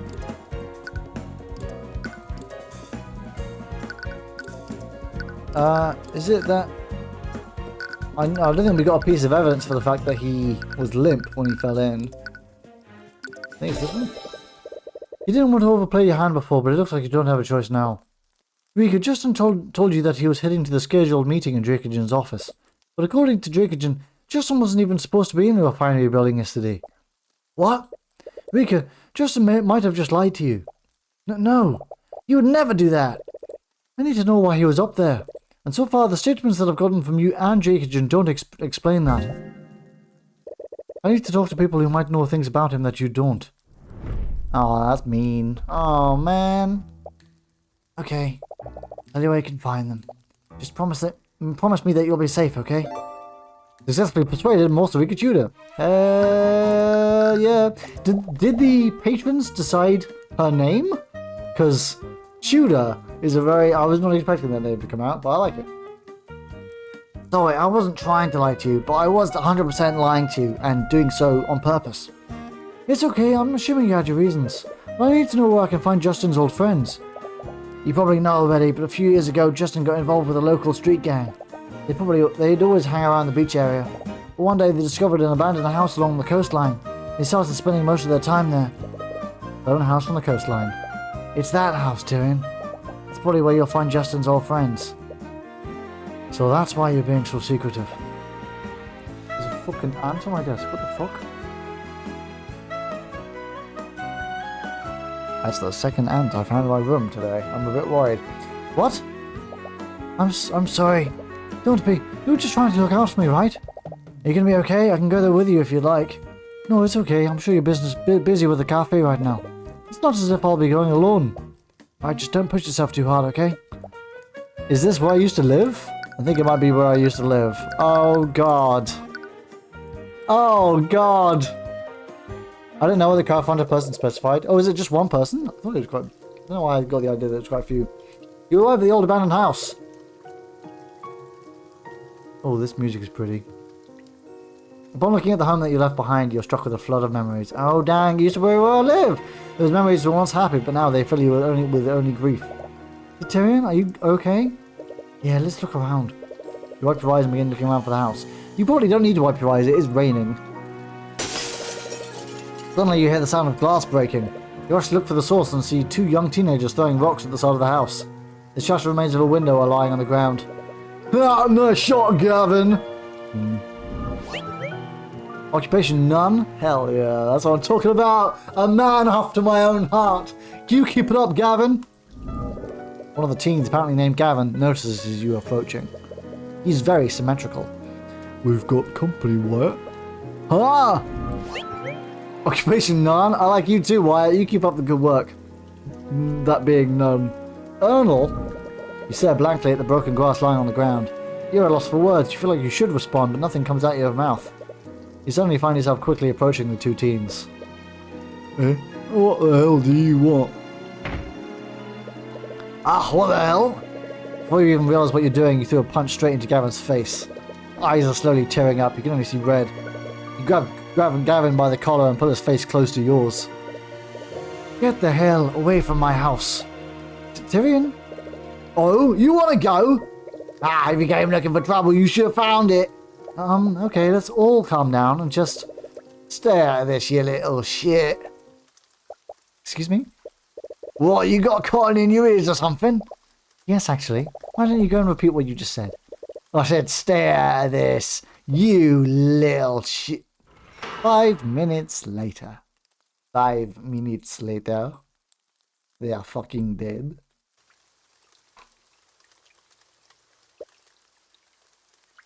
Celeste. Yeah? I'm sorry for losing my temper back there. I didn't mean to drag you into this. It's okay. Our emotions get the better of us sometimes. Celeste? Yeah? I think you might have overdone it a bit. Celeste? Yeah? Don't think he's breathing. Come on, just give him a second. You suddenly hear the very bruised and broken form of Gavin sputtering and wheezing on the ground. That was great, that was great, that was wonderful. Thank you very much for that moment. Looks like he's finally regained consciousness. He's perfectly fine.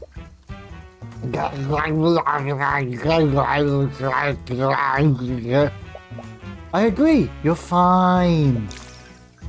No. Wyatt is staring. Wyatt is starring. Is that how you spell staring? I don't think it is. They wrote starring, my dude. From the shaking of his legs, he looks like he wants to run away, but he's too frozen by fear to move. Don't bother running, even with a head start, I can easily catch up to you. Beep! Anyways, these two are probably Justin's former delinquent friends, right? Are you okay to talk to them? Yes, of course. With your emotions in such a disarray, you completely forgot why you came in the first place.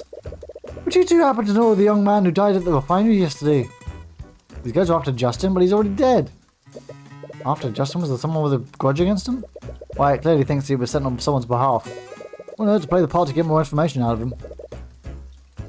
We're not here to hurt you. We're not here to hurt you anymore. We'd just like to ask you a few questions about Justin. Yeah, sure, man. Whatever you want. Alright, you two talk. I'll work on popping Gavin's shoulder back into place. It's a little disturbing how nonchalantly she says things like that. Typo? Cool. I'm glad you guys agree on something. Returning to this house has brought back several memories that you have complicated feelings for. These feelings are even more confounded by the blatant vandalism committed by Gavin and Wyatt. Honestly, you'd rather leave this place as soon as possible. Yeah. The view of the sea is just as you remember it. Probably one of the few things that hasn't changed since you left Oranax. Aww. Several weeds and plant life has grown since you were last here.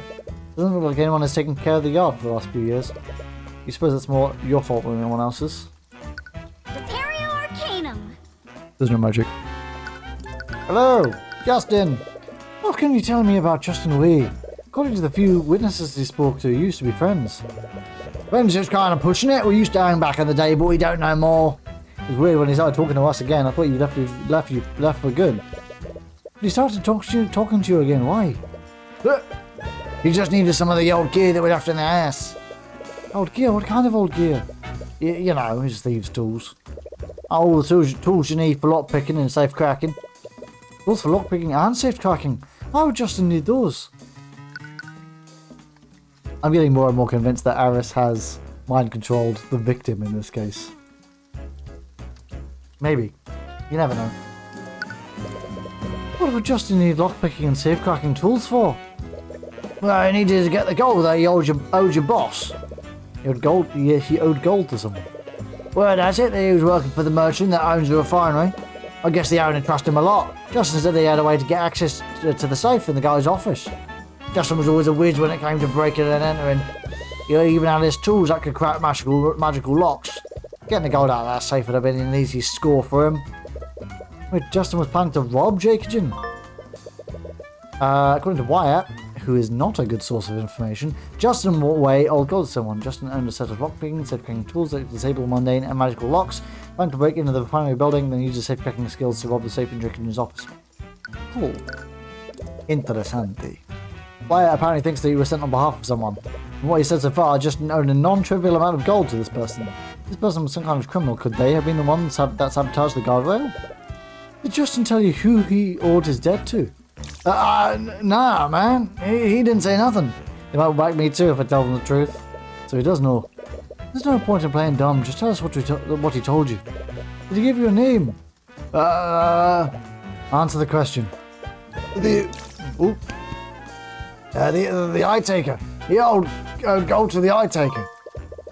Oh, we got a face as well. Justin Way supposedly owed a non-trivial amount of gold to an individual named the Eye Taker. Perhaps one of the dozens of Oranax can tell you more about this person. Okay. Cool, that didn't last long. The Eye Taker, that must be some kind of criminal nickname. Why does it sound so familiar though? Either way, you must need to find out who this Eye Taker is. Might be the best to ask someone else. Do you like my badge? How about this chick? Do you like this chick? She's adorable, isn't she? Man, I guess there's all kinds of people in the criminal world. I never knew someone like her was involved with them. What was that? Nothing, man. How about this chick? How about yourself? You don't know nothing about that. It's yourself, for goodness sake. How about Gavin? Ah, he's dead. Cool. How about the chick? Cool, never mind. Moving. Someone else to ask then. Who am I going to ask? I mean, we could go to the square, and I think I'll be told that. Hey, Tyrion? Yeah? I'm back at the house. What was all that about? I've never seen you get that angry before. You said that it was your house. Yeah, it was my house. It was? But since we arrived in the city, you haven't really been yourself. I want to talk about it. I'm fine. And I don't want to talk about it. You're not fine. I can see it on your face. Please, just talk to me. It's none of your business. Came out a lot louder than you wanted it to. Celeste, I'm so sorry. I didn't mean to. Without a word, she quickly walked ahead of you.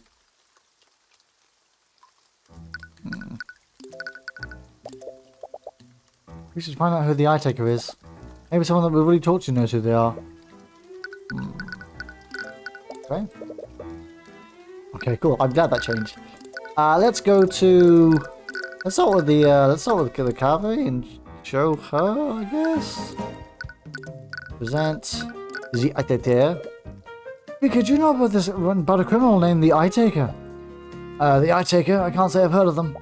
Are you in conflict with this villain? They seek to steal the Eye of Horus from you. No, not exactly. Cool. Copy that. The prince? Not that we know he's the prince yet. What can you tell me about this? Cool. You were helpful. How about the Harbour Master? Hello. I want to do more of your voice. Watson, do you know about a criminal named the Eye Taker? The Eye Taker. Where did you hear that name? You do know about them? Aye, I do. I learned to keep my distance from him over the years. The Eye Taker is the criminal kingpin of this region. Every large criminal undertaking in this region happens under his watch. Is that big of a deal? Of course he is. But more importantly, how did you hear about him? From what I heard, Justin Way owed him a huge debt. Justin owed them? I knew he used to run around with a bunch of rogues, but I never imagined that the scared lord. The Eye Taker might be involved in Justin's death. Who knows, do you think someone like him would do something like that? Well, if you get on his bad side, let's just say he reminds you why he has that name. Do you know who the Eye Taker is now? Definitely adds another angle to this case. There's almost some elements of this kit that don't make any sense. You need to take some time to work through it all. Cool, okay. Oopsie daisy. Where am I going? Oh, we're going here. That's right. Scotland. Hello, Mr. Cuthbert. I trust you're doing well. We are, for the most part. We've spent some time looking into the accident and the people who knew Justin. I think there might be some more to this case that meets the eye. Spent some time finding it to Jacogen. In trouble that you've explained the traces of transportation that you found on the guardrail. He's even more taken aback when you mentioned Justin's supposed plan to rob him. This is quite a lot to take in. Are you missing any valuables in your safe right now? No, actually, but what is it? After the accident, I did a careful inspection of the building. When I checked my office, I noticed that the lock on the safe was disengaged. The safe was opened? Wait, sorry. The safe was opened, but you said there wasn't anything missing. That's right. When I saw the safe open like that, I was already worried that I'd been robbed. I double-checked the contents. Everything was accounted for. Because of that, I just assumed I'd forgotten to lock it. This doesn't make any sense. Maybe it was just a coincidence. I might believe that if it weren't for where my office is located. The walkway that Justin fell from leads to my office. Why the fuck is your office... that you have to get to the office by walking above deadly vats of instant kill juice? Are you sure? There's a window there that overlooks the refinery. That would explain why Justin was there in the first place. I don't want to suspect one of my employees, especially one that isn't alive to defend himself from such accusations. But it all just fits too perfectly together. Except for one thing. Why wasn't anything stolen? Well, regardless. I think you had a pretty good case. So does this mean you'll represent me? After what I've discovered, I won't just stand by and let Von Sanctus have his way. Also, I would have just completely wasted a day if I didn't do it for you now. Well spoken. I'm glad to have you on my side, Mr. Cuthbert. That does not look trustworthy. Anyways, regardless of why, someone clearly magically tampered with the site of the accident. I doubt if the court will find you at fault for what happened. Although, what's wrong? Civil cases are a lot less strict than criminal cases. We present evidence for suggesting foul magic, some foul play using magic. They'll treat this case exactly like the other cases. Yeah, they might stall the trial until they can find out exactly what happened. In this accident, all we have to go on is witness accounts. Finding concrete evidence of what happened might very well be impossible. The idea of hunting down the mage responsible sounds very tempting. It sounds like you have your work cut out for you. I just hope things turn out okay in the end. If Von Sanctus on the other side of this, who knows what might happen. Best to keep your wits about you. Yeah. Cool. I can't believe this. I have more important things to do than resolve your petty squabbles for you. Was preposterous. Yes, the missing ship of your betrothed. Listen, the sooner you help me resolve this mess with Dracogen, the sooner you can return to being the prince's lapdog. I was right! On both fronts. I don't think we got confirmation for either thing. That is to say, once I'm not preoccupied with this case, House Von Sanctus can provide the resources that you and the Inquisition need. I suppose I don't have a choice, do I? Well, at least this case should be relatively straightforward. Ooh.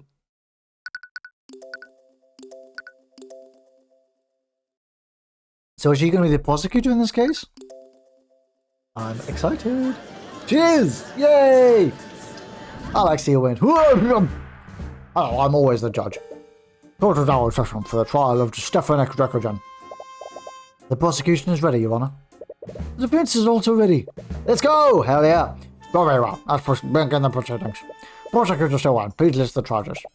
The defendant is charged with criminal negligence in the death of Justin Way. The death occurred at the Oranax Arcane refinery last night. Mr. Way was an employee of the Dracogen Trading Company, a company owned by the defendant.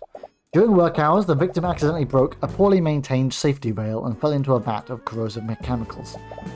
Also known as instant death juice, we don't know why we're working with it. Attempts to save his life failed, and his body almost fully dissolved. Why was there no lid? Who doesn't put a lid on a vat of instant death juice? I say, what a good one. The defendant displayed clear negligence in maintaining the refinery's facilities. As such, the responsibility for Mr. Way's death falls squarely on his shoulders. Let me make some predictions right now. 1. We are not going to be able to get through this court case without mentioning that there was transmutation magic used on the railings. 100% no chance. Sorry, 0% chance even that we're going to be able to get through this without mentioning that. It might end up being like the last thing we mentioned. We might get like 90% of the way through and then we're just like, fine, we'll mention it. But there's no way we're getting through. Secondly, I don't know who the perpetrator is yet. I don't think we've met everyone. I think the eye taker... There's definitely going to be a second day to this, obviously. I think there might even be a third day. We're on the third trial, so... It sort of feels like it might happen. I think the eye takers are going to play... Maybe even like a less of a part that I'm expecting in this. But I might be wrong. I don't know. To begin, the prosecution would like to call Noah Morrison to the stand. Hell yeah, I get to do more of his voice. Witness, please state your name and occupation for the court. Yes. Well, name's Noah Morrison. I am the harbour master for the Oranax's harbour. It's my understanding that you witnessed the accident that night. Am I correct? Aye, I did. Could you please testify to the court about what you witnessed? By the way, this is the first character to say I, and I'm not doing a Scottish accent for them. Might be a crime. I don't know. I was showing a visitor around the city, and for some reason he really wanted to see the Oranax Arcane refinery. He was inspecting the machines there, when suddenly Musharika ran up to us. She was desperately trying to tell us something, but there was just too much noise. After a while, she just pointed at the walkway overlooking the refinery. That's where we saw someone fall into that accursed vat. There was a guard rail that should have prevented him from falling, but he broke through it as he fell. Oh, there was a safety rail that should have protected the victim. Yes, however, upon closer inspection, the city guard found that the rails were extremely rusted. They were clearly poorly maintained by the company. Okay, and this negligence is the basis for the prosecution's charges. Are you going to present the traces of transportation that we found? I can't help but feel like there's something in Morrison's testimony that doesn't add up. Right now, those traces are the only defense that we have against Von Sanctus's accusations. It's not a piece that I want to use just yet. Once you use that piece, who knows how the judge will react. Not much has changed with Morrison's testimony. However, you collected a lot more evidence since you last spoke to him. I think you can find that contradicts his testimony. Let's read through it again. Let's use a finely toothed comb through this. Visitor around the city, and for some reason here we wanted to visit. Okay. Prison machines there. Suddenly Mosarika ran up to us. He's probably trying to tell something, there was just too much noise. While she pointed at the walkway overlooking the refinery that's supposed to be, saw someone fall into the accursed vat. There's a guardrail that should have prevented him from falling. Were they on the guardrail or were they below? Either were they on the effective ground floor or were they on this first floor of the walkway? Otherwise, how would they be inspecting the machines? I suppose we don't have evidence either way. Grass! This was the patron you mentioned before. Am I correct, Paul Morrison? Aye. Right. Okay. Alright, let's just press the other things then.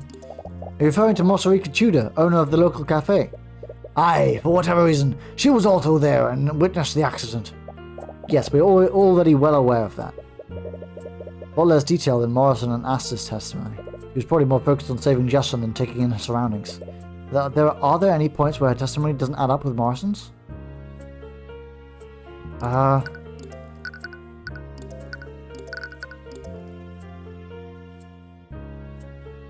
Oh!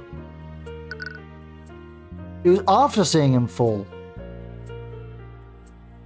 She saw him fall off of the walkway? Did I completely miss her saying that? Am I only reading that now?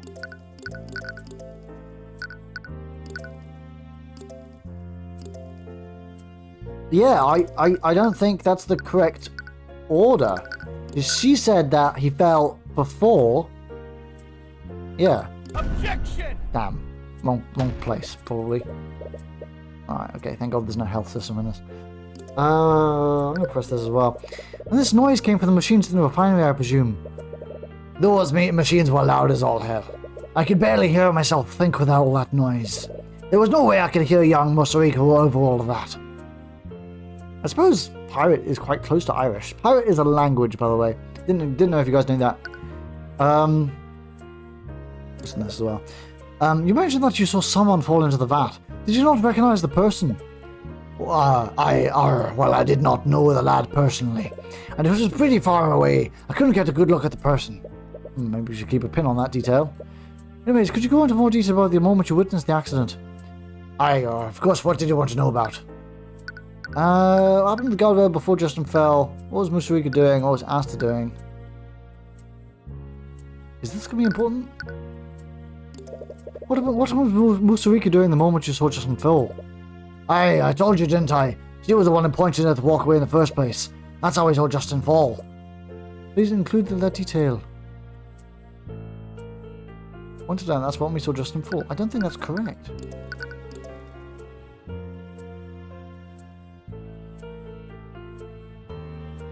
I just... Objection! Okay, I'm right.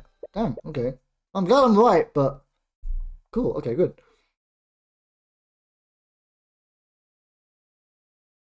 Yeah, go. Wait, what? Witness, you said that you saw the victim fall into the vat. Does this happen before, during, or after Mosarika tried to get your attention? It was definitely after. If it weren't for the commotion she made, I wouldn't have looked up there in the first place. It's just as you thought, but what does this mean? Morrison, I spoke with Mosarika about what she saw. She said that she saw Justin fall off the walkway and then rushed to you for help. Aye, that sounds about right. No, Morrison, it actually doesn't. What do you mean? If Mosarika saw Justin fall before she went to get help, then how did you see him fall after she came to you for help? What? Morrison, Mosarika came to you for help. that this was in reaction to seeing Justin fall off the walkway. If that's true, then how could you have possibly seen Justin fall off the walkway again afterwards? I have no idea. Mr. Cuthbert, you're disputing the witness's testimony over a minor detail. It's entirely possible that Mr. Morrison or Miss Tudor simply misremembered. I highly doubt that Morrison misremembered the order of what happened. His testimony matches up exactly with the testimony of his companion. Then Miss Tudor must be the one who is mistaken. I'm compelled to agree with Mr. Steelway. These conflicting accounts seem extremely minor. The prosecution's case is based on the broken guardrail, and the only three individuals witnessed Justin break said guardrail. The defense asserts that these three witness accounts must be consistent with each other. Otherwise, this piece of evidence is not strong enough to find my client liable. Please, the break in the guardrail is directly over the vat. That is enough physical evidence. It proves that the victim fell in because the railing broke.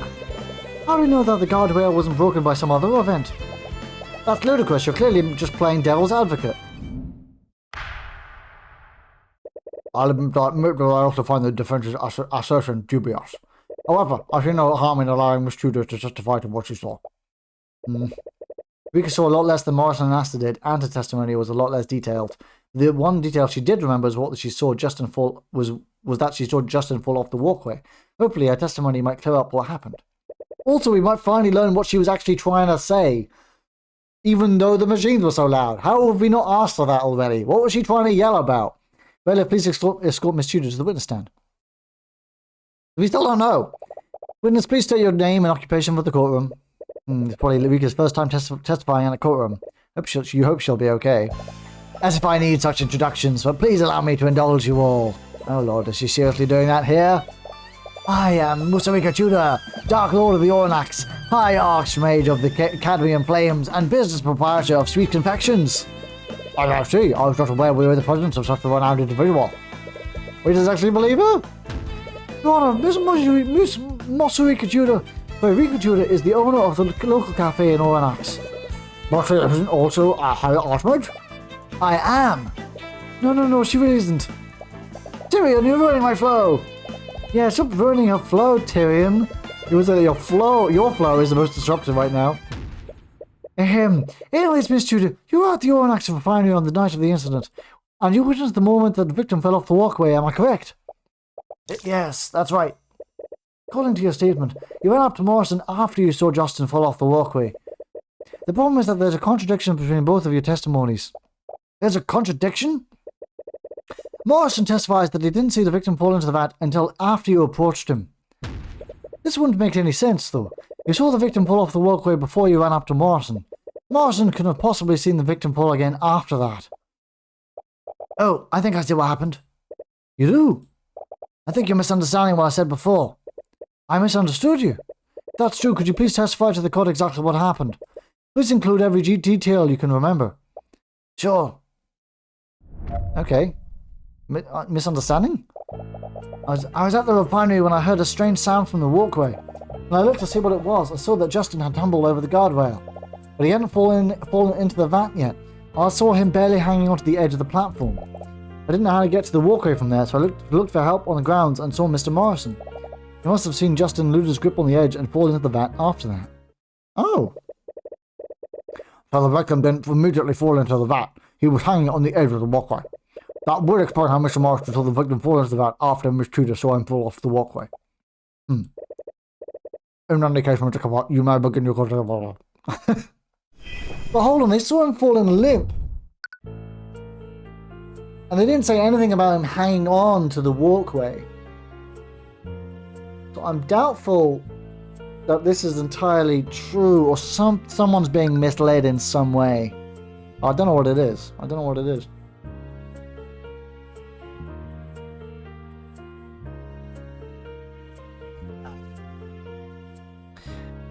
Strange sound. What kind of sound did you hear? I'm not quite sure. If I had to guess, it sounded like the sound of a metal hitting metal. Metal hitting metal. Finally, a walkway is made out of metal. So perhaps the sound she heard was something metallic colliding with the walkway. Did something shake the walkway and make Justin lose his balance? So this was the moment you saw Justin fall off the walkway. Yeah. And you said that he fell over the guardrail. I did, but I'm not sure how it happened. I think something caused him to lose his balance. He tumbled over the guardrail and fell right off the walkway. Interesting. But that still doesn't explain why Morrison saw him fall after you ran to him for help. Well, I did see Justin fall from the walkway. Okay. He was hanging onto the ledge. Was there anyone around to help him back up? I didn't see anyone around. I really wasn't paying attention to that. I was just focused on saving him before he fell. I assumed that if anyone was nearby, they'd immediately try to help him. Then I had to get a walker from there, so I looked around for help and found Mr. Morrison. Did you see another individual with him? Yeah, I did. I tried to explain to him and his friend what was going on, but they couldn't hear me over the machines. And that does match with the testimonies that he and Asta gave you. Did you also see this moment? No, I didn't. I was so busy trying to talk to Mr. Morrison that I didn't see it. I didn't even know what had happened until after they shut down the machines. You would have been able to compare her statement with the ones that you got from Morrison and Asta. You need to focus on the other parts of her testimony. Okay. So what's the contradiction here? Rika's testimony is a bit different from the statement that she gave us earlier. Looking back on it, I should have asked her for more details. So focused on matching details with Morrison and Asta, I didn't probe her further. Now that we have a full testimony of what she saw happen, you can compare it with what Morrison and Asta saw. What do we have? What do we have? What do we have?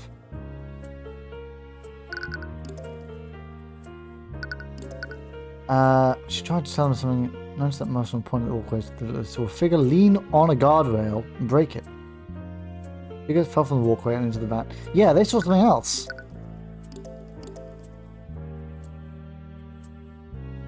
Do you present on this one then? I think it is. Objection! Yeah, we do. Massive brain. Over. She said over, didn't she? Rika, you said that the victim tumbled over the guardrail. As in he was thrown over it. Yes, that's right. What? Did you see the moment that the guardrail broke? No, I didn't. I already told you that, didn't I? But you did see the moment that Justin fell off the walkway. And in that moment, did you see Justin break the guardrail? No, like I told you, I didn't see the moment that the guardrail broke. But that's the thing, Rika. According to Morrison, Justin Way broke the guardrail as he fell into the vat. More specifically, he said that Justin was standing on the walkway when this happened. What? According to the prosecution, Justin Way leaned on a faulty guardrail and broke it, falling into the vat. Well, that's not what you saw, was it, Rika? No, I saw him tumble over the guardrail. Oh, and they didn't know who it was. I think two people fell in. I think two different people fell in. Maybe one was an illusion, but... I think two figures fell in.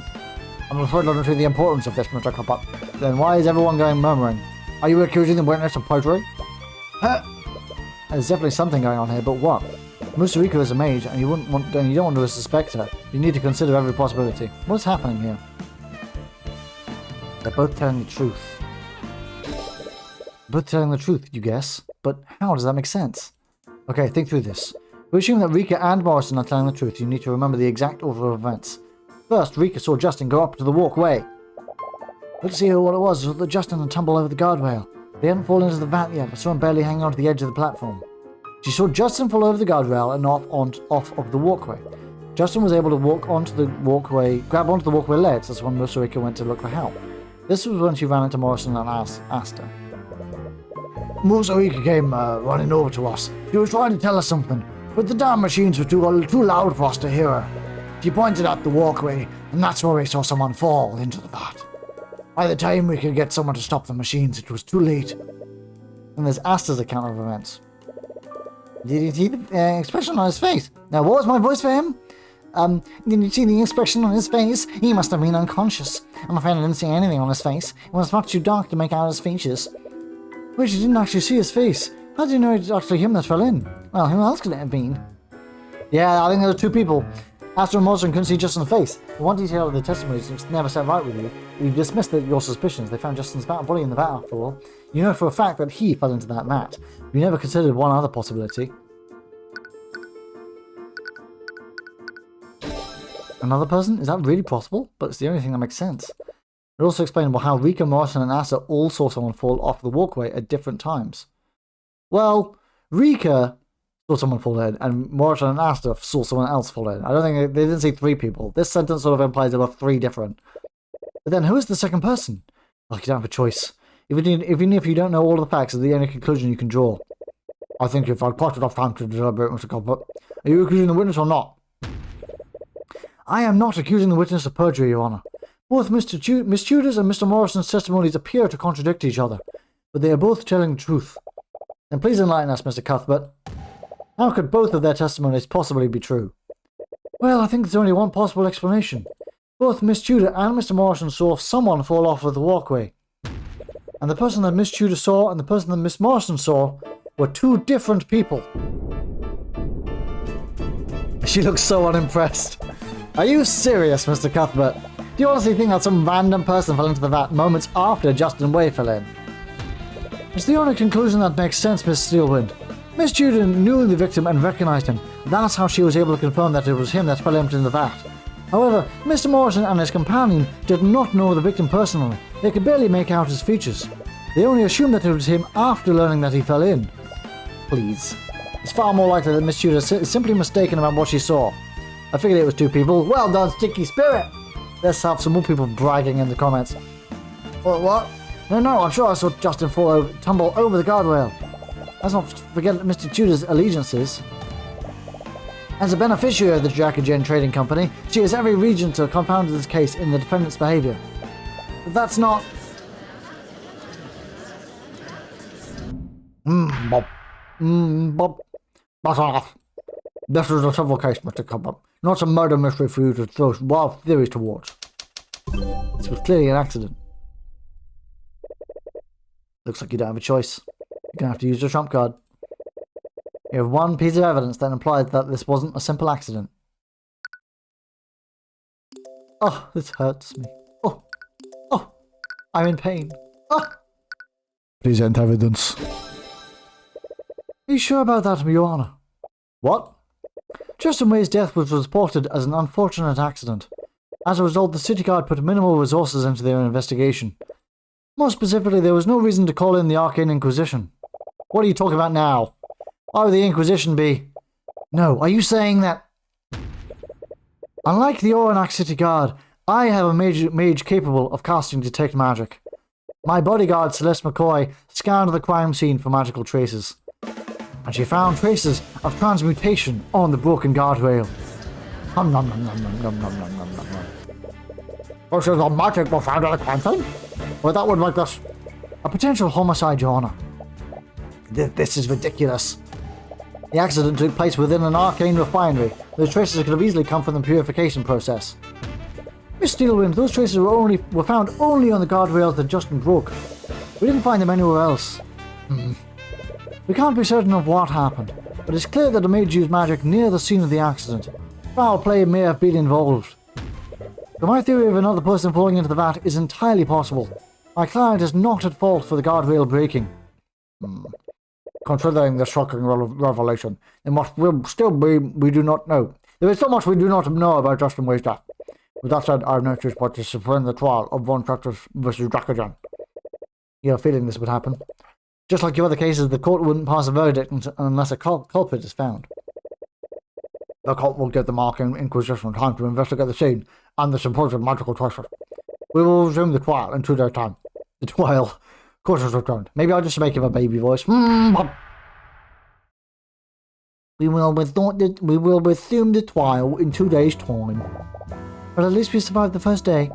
Dawn of the first day. But it kind of feels like we're back to square one. Yeah. The Inquisition will get involved. If they know the magic played a role in what happened, we want them to dismiss the case against Drakajan. We're going to have to find out exactly what happened. If that's even possible. Hey, are you okay? You feel a headache coming on? Yes, I think I'm just tired. Well, this day has been exhausting. It's pretty late. Should we just head back to the inn and continue the investigation tomorrow? No, I want to take another look at the refinery before the Inquisition gets there. Throbbing pain in your skull seems to disagree with you doing that. Yeah, no, we're heading back to the inn. I'm fine, really. Tyrion, I know you're anxious about the trial, but you need to get some rest. Elias, it's fine. It's not, you're going to overwork yourself. Would you just stay out of my way? And your voice came out louder than you meant for it to. I'm worried about the main character, guys. Tyrion seems to be losing his shit. Fine, whatever, do what you want. This damn city being back here is really getting to you. That's all the more reason to get through this trial as soon as possible. Fullness in your head doesn't seem to be going away anytime soon. Perhaps she's right. You'll be better off investigating the scene after some rest. Cool.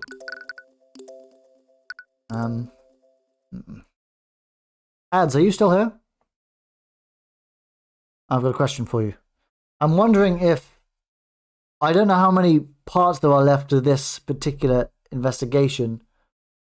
Is it going to be investigation and then another trial and then that's it? Or is there going to be investigation, trial still left to do?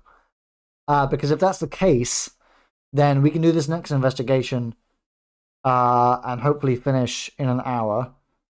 And then be able to do trial, investigation, trial to finish off tomorrow. But if that's not the case, then we'll only do the trial tomorrow, and that'll be way too short. And I like to keep it to. So I might look it up. I mean, you sent me the Bible before. I guess I'll open that just to check the sort of contents page, see how much there is for this trial. I'll open this, but I'm only looking at it to see the contents, the sort of table of contents. So that's episode 2. So there's 3, 3, 2, 3, 3, 3, 4, 3, 5. So there's only 3, 4, and 3, 5. So there's only, I think that's right. Yeah, there's only another investigation and a trial left to do. Damn. Okay. I really want to leave. I really want to be able to finish. You know, I don't think we'll be able to wrap up the investigation and another trial in the hour we've got left. So this might just end up being a shorter stream. I don't want to, start this, finish the investigation, and then only have the trial to start with tomorrow. So I think, is that okay with you, Sticky Spirit, if I end it now so we can have a full stream of finishing off this trial tomorrow? I mean, it might end up being really short. I might regret it. There might only be a 2-hour stream tomorrow as well. I think that might be for the best, though. Is that okay with you? I don't really want to, I don't really want to start this and then only have like a trial tomorrow, and then start number 3. Maybe that'll be just best. Maybe I should just do that. Maybe I should just do the investigation. If you want, it's your call. And there's no music in this menu screen. I don't know. How long does it look? I'm not looking at any of the answers.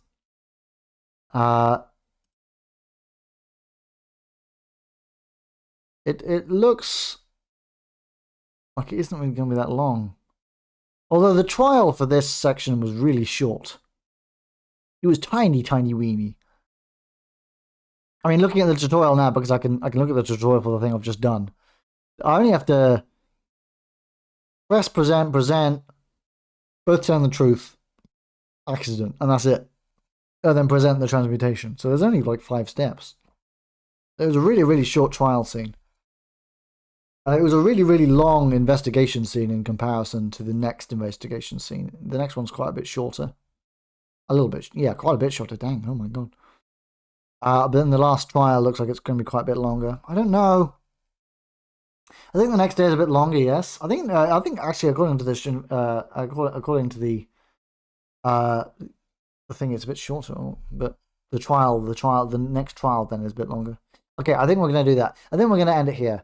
So we've saved, didn't we? So I'm just going to.